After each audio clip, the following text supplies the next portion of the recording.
Good morning student. आपको high school में जो चल रहा था हमारा पहला अध्याय रासायनिक अभिक्रियाएं और समीकरण, तो रासायनिक अभिक्रियाओं के प्रकार चल रहे थे जिसमें प्रतिस्थापन योगात्मक अभिक्रियाएं और ऊष्माक्षेपी ऊष्माशोषी अभिक्रियाओं के बारे में आपको बताया जा चुका है और अच्छी तरीके से समझाया जा चुका है। अब उसी कड़ी में हम आगे चलते हैं। ऑक्सीकरण अपचयन अभिक्रिया।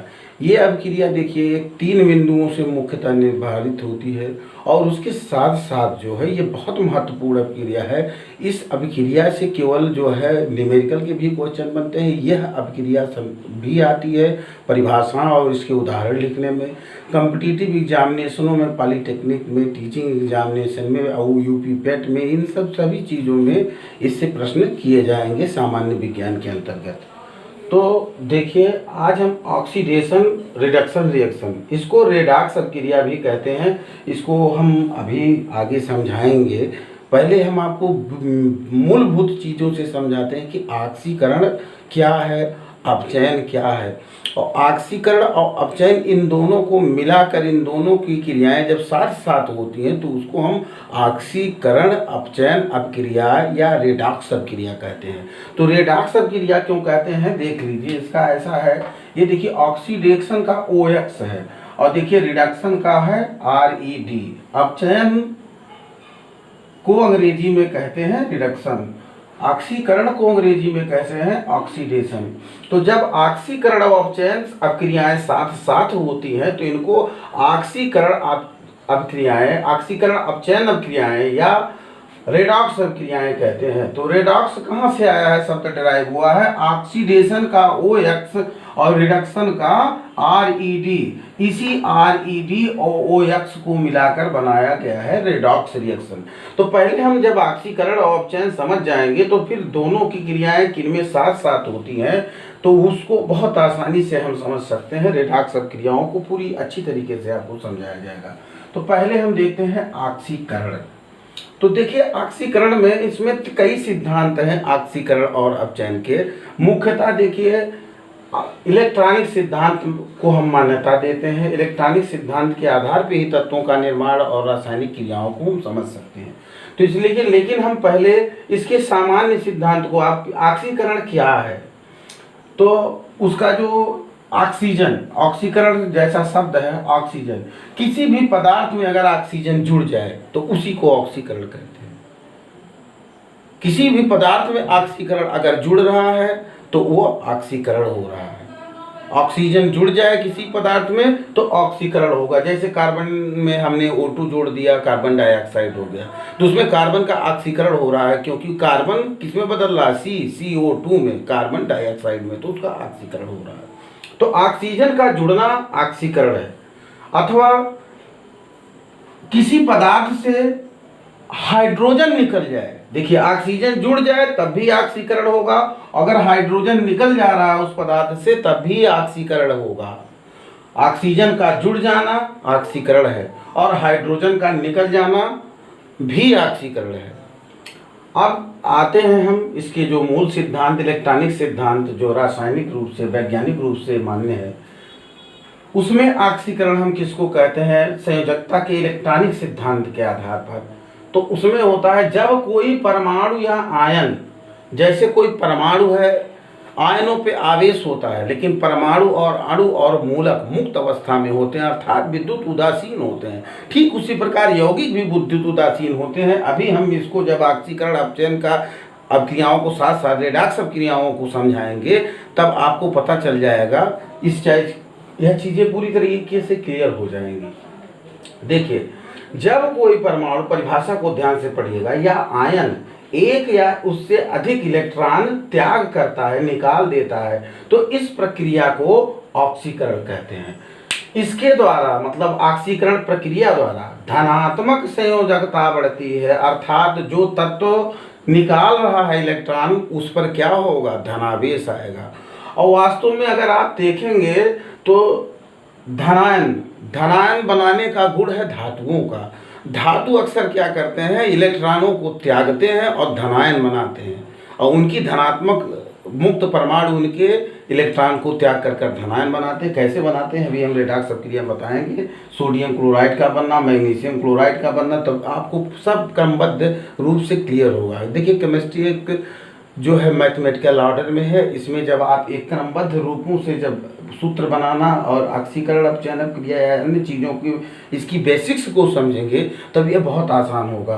तो इसीलिए आसानी से देखिए, सफलता का कोई शॉर्टकट नहीं होता है कि आसान से हम की एक चीज़ पढ़े ले लिया। हमको हार्ड वर्क करना पड़ता है, लेकिन जब आप निरंतर लगो रहोगे तो आपको कोई रोक नहीं सकता है कुछ भी बनने से और कोई भी टारगेट अचीव करने से। तो यहाँ पे हम देखिए, यहाँ हमने सोडियम ऑक्सीकरण मतलब जब कोई परमाणु एक या अधिक इलेक्ट्रॉन त्याग दे तो इसको ऑक्सीकरण कहते हैं। ऑक्सीकरण से किसी उस तत्व या आयन के संयोजकता में क्या होती है, धनात्मक वृद्धि होती है, अर्थात धनात्मक संयोजकता बढ़ती है। अब जैसे यहाँ हमने 0 है नहीं लिखा जाता है। अब सोडियम मुक्त परमाणु है, मतलब इसका परमाणु हम लिए हैं तो परमाणु जानते हैं विद्युत उदासीन होता है, इस पर कोई आवेश नहीं होता, इसलिए हमने 0 दिखा दिया।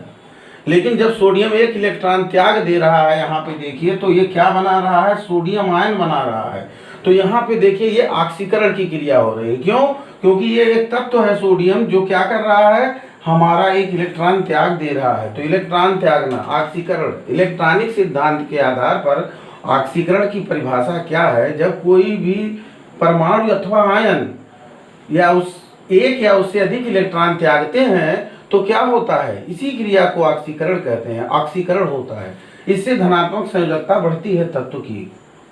अब जैसे सोडियम परमाणु है, इसने एक इलेक्ट्रॉन त्यागा। क्यों? क्योंकि इसके बाह्यतम कोश में एक इलेक्ट्रॉन होता है। सोडियम का परमाणु क्रमांक होता है 11, तो इसके बाह्यतम कोश में 3s1 होता है 281।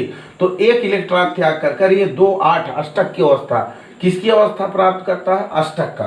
तो कोई भी इलेक्ट्रॉन त्यागते हैं तत्व या ग्रहण करते हैं तो अष्टक की अवस्था को प्राप्त करने का प्रयास करते हैं।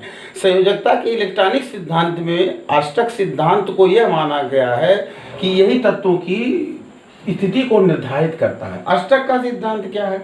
अष्टक का सिद्धांत में बेरिलियम और हीलियम वगैरह को कुछ छोटे कम परमाणु क्रमांक वाले तत्वों को छोड़कर बाकी सब में यह नियम है कि बाह्यतम कोश में जिसके 8 इलेक्ट्रॉन होते हैं वह तत्व अस्थायी होता है या अक्रिय गैस तत्व होता है, वह रासायनिक रूप से संतृप्त होता है। इसीलिए जो हमारी अक्रिय गैस तत्व है उनके बाह्यतम कोश में 8 इलेक्ट्रॉन होते हैं, केवल हीलियम को छोड़कर, क्योंकि उसका परमाणु क्रमांक 2 होता है। बाकी जो है आपका हमारा है नियान है, आर्गन है, क्रिप्टॉन है, जेनान है, ये सभी अक्रिय गैसों की श्रेणी में आते हैं, अक्रिय गैस तत्वों की श्रेणी में आते हैं। इनके बाह्यतम कोश में 8 इलेक्ट्रॉन होते हैं, अर्थात ये पूरी तरह संतृप्त होते हैं। अब यह जो तत्व असंतृप्त होते हैं उनका काम है श्रेणी के आवर्त सारणी में जितने भी 123 तत्व हैं उसमें से जो तत्व असंतृप्त होते हैं, अर्थात जिनका अष्टक पूरा नहीं होता है, तो जिसके बाह्यतम कोश में 1, 2, 3 इलेक्ट्रॉन होते हैं तो वो त्याग कर क्या करते हैं, उतना 1 धनावेश, 2 धनावेश या 3 धनावेश आयन बनाते हैं। और जिनके बाह्यतम कोश में 5, 6 या 7 इलेक्ट्रॉन होता है तो वो क्रमशः 3, 2 और 1 इलेक्ट्रॉन ग्रहण करके अष्टक पूरा करते हैं। तो चूंकि धातुएं क्या होती हैं, सामान्यतः इलेक्ट्रॉन त्याग करके क्या करती हैं, अपना अष्टक पूरा करती हैं। और इलेक्ट्रॉन त्यागेंगे तो धनायन बनेगा, धनात्मक संयोजकता में वृद्धि हो रही है। और इलेक्ट्रॉन त्यागने को हम क्या कहते हैं, किसी तत्व या परमाणु या आयन द्वारा, इसी को ऑक्सीकरण कहते हैं।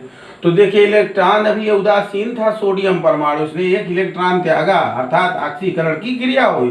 तो उसके साथ साथ ये जो 0 था, अभी ये परमाणु था सोडियम तो इसमें 0 आवेश था, लेकिन ऑक्सीकरण प्रक्रिया होने के बाद इलेक्ट्रॉन त्यागने के बाद इस पर 1 धनावेश आ गया। क्यों? क्योंकि 1 इलेक्ट्रॉन कोई त्यागेगा तो 1 धनावेश की वृद्धि होगी, क्योंकि 1 ऋण आवेश कम हो रहा है। अब 2 इलेक्ट्रॉन त्यागेगा तो 2 धनावेश की वृद्धि होती है। तो ये 2 क्यों त्यागता है मैग्नीशियम? यहाँ मैग्नीशियम दूसरा उदाहरण हमारा है। मैग्नीशियम का परमाणु क्रमांक होता है 12, 2, 8।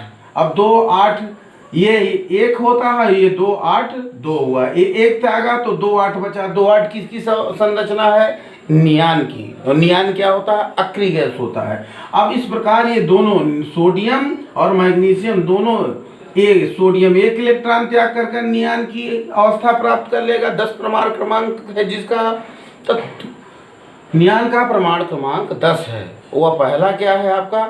दूसरा अक्रिय गैस है। उसका अष्टक पूर्ण होता है, क्योंकि परमाणु क्रमांक 10 है तो उसका इलेक्ट्रॉनिक विन्यास 2 और 8 होता है। तो इलेक्ट्रॉनिक विन्यास हम आगे समझाएंगे, अगर आपको उसको कन्फ्यूजन होगा तो उसको क्लियर किया जाएगा, लेकिन पहले यहाँ यही समझ लीजिए तो उसको आसानी से हम समझ सकते हैं। अब सोडियम का परमाणु है, ये मैग्नीशियम का परमाणु है और परमाणु मुक्त अवस्था में है, तो इन पर कोई आवेश नहीं है। अब इसका बाटम कोष में 1 इलेक्ट्रॉन होता है, तो 1 इलेक्ट्रॉन ये त्याग दिया तो 1 धनावेश बनाया। और मैग्नीशियम के बाटम कोष में 2 इलेक्ट्रॉन होता है, क्योंकि इसका परमाणु क्रमांक 12 होता है और इसका कितना होता है, 11 होता है। तो इसके 3s में 1 इलेक्ट्रॉन होता है बाटम कोष में, और इसके 3s में 2 इलेक्ट्रॉन होते हैं, इसलिए 2 त्यागता है तो 2 धनावेश आयन बनाता है। तो अब ये क्या हुआ, इन परमाणुओं द्वारा इलेक्ट्रॉन त्याग दिया जा रहा है और इनकी संयोजकता में कैसी वृद्धि हो रही है, धनात्मक संयोजकता बढ़ती है। N उदासीन था, मैग्नीशियम उदासीन था, अर्थात इस पर कोई भी आवेश नहीं था। अब इस पर सोडियम पर 1 धनावेश और मैग्नीशियम पे 2 धनावेश आया। तो ये ऑक्सीकरण की प्रक्रिया, अर्थात जब किसी परमाणु अथवा आयन से 1 या उससे अधिक इलेक्ट्रॉन त्याग दिया जाता है तो इस क्रिया को ऑक्सीकरण कहते हैं। और इलेक्ट्रॉन जब तत्व द्वारा त्यागा जाता है तो उस तत्व की ऑक्सीकरण संख्या में धनात्मक वृद्धि होती है, अर्थात वो धनायन बनाता है, इसी को ऑक्सीकरण कहते हैं। अब पहला क्या हो गया, नॉर्मल परिभाषा, नॉर्मल डेफिनेशन हो गई आपकी। ऑक्सीजन अगर जुड़ जा रहा है किसी में तो ऑक्सीकरण है, हाइड्रोजन निकल गया तो भी ऑक्सीकरण है। अब इलेक्ट्रॉनिक सिद्धांत, जब कोई परमाणु आयन 1 या 1 से अधिक इलेक्ट्रॉन त्याग करता है तो इस प्रक्रिया को ऑक्सीकरण कहते हैं। जैसे सोडियम ने 1 इलेक्ट्रॉन त्याग किया, 1 धनावेश बनाया। मैग्नीशियम परमाणु ने 2 इलेक्ट्रॉन त्याग किया तो इस पे 2 धनावेश आ गए। क्यों? क्योंकि इससे बाह्यतम कोष में 2 इलेक्ट्रॉन होता है और बाह्यतम कोष में इलेक्ट्रॉनों की संख्या ही अर्थात उसकी संयोजकता निर्धारित करती है। जब हम संयोजकता जान जाएंगे तो ये बहुत आसान हो जाएगा आपके लिए। तो अब ऑक्सीकरण हम अपेक्षा करते हैं समझ गए होंगे। सीधे एक लाइन में जब कोई परमाणु या आयन 1 या अधिक इलेक्ट्रॉन त्याग करते हैं तो इस प्रक्रिया को ऑक्सीकरण कहते हैं। और जो तत्व या परमाणु या आयन का जो समूह है जो त्याग करता है उसकी धनात्मक संयोजकता में वृद्धि होती है। तो हमने परमाणु का उदाहरण दिया, अभी आयनों से आप समझ जाएंगे। अब हम अपचयन की बात करते हैं, अपचयन पे चर्चा करते हैं। अब इसी का अपोजिट होगा आपके ऑक्सीकरण का। इसमें इलेक्ट्रॉन त्याग रहा है, धनात्मक संयोजकता में वृद्धि हो रही है, लेकिन इसमें इलेक्ट्रॉन क्या है, ग्रहण किया जाता है, तो इससे इसके ऋणात्मक संयोजकता में वृद्धि होती है। तो जब कोई परमाणु या आयन 1 या 1 से अधिक इलेक्ट्रॉन ग्रहण करता है, वो त्याग कर रहा था, तो जब वो ऋण निकाल रहा था तो उस पर धनावेश आया, लेकिन ये ऋण इलेक्ट्रॉन ग्रहण करता है, इलेक्ट्रॉन पे ऋणावेश पहले से होता है। तो जब यह मुक्त परमाणु है क्लोरीन का, ये है ब्रोमीन का, मतलब इस पर कोई भी आवेश नहीं होता है। आपको बताया मुक्त परमाणुओं या अणुओं पे कोई आवेश नहीं होता, तो इसलिए उसको हम 0 से दिखा दे, और नहीं भी दिखाएंगे तो इसका कोई मतलब नहीं है। हम आपको समझाने के लिए इसको ऐसा किए। अब क्लोरीन क्या कर रहा है, 1 इलेक्ट्रॉन ग्रहण कर रहा है, और अब ग्रहण कर रहा है तो जितना इलेक्ट्रॉन ग्रहण करेगा उतना उस तत्व पर ऋणावेश आएगा। जैसे वो जितना इलेक्ट्रॉन त्याग कर रहा था ऑक्सीकरण में उतना धनावेश आया, तो ये जितना इलेक्ट्रॉन ग्रहण करेगा तो उस पर उतना भी ऋणावेश आएगा। जैसे क्लोरीन, ब्रोमीन, इनका बाह्यतम कोष में 7 इलेक्ट्रॉन होता है, तो इसलिए इनको अपना अष्टक पूरा करने के लिए केवल 1-1 इलेक्ट्रॉन की आवश्यकता होती है। इसीलिए 1-1 इलेक्ट्रॉन ही ग्रहण कर 1-1 ऋणावेश बनाते हैं। लेकिन सल्फर का परमाणु क्रमांक 16 होता है, उसके बाह्यतम कोष में 6 इलेक्ट्रॉन होते हैं, वो अष्टक पूरा करने के लिए 2 की आवश्यकता होती है, इसीलिए वो 2 ग्रहण कर सल्फाइड आयन बनाते हैं। तो यहाँ हम बहुत सारी उदाहरण नहीं देना चाहते थे, लेकिन इसीलिए हमने केवल 2 उदाहरण दिया है, इससे आप समझिए।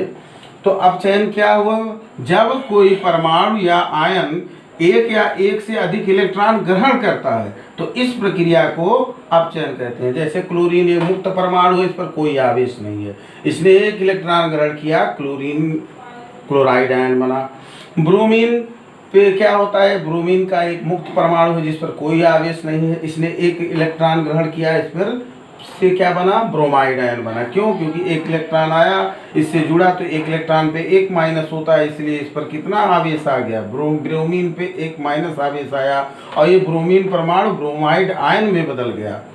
अब हम आशा करते हैं कि आप इस चीज़ को समझ गए होंगे। अब हम आपको रेडॉक्स अपक्रिया समझाएंगे कि ऑक्सीकरण अपचयन अपक्रिया साथ में जब होती है तो उसी को ही रेडॉक्स अपक्रिया कहते हैं। ऑक्सीडेशन का ऑक्स और रिडक्शन का RED।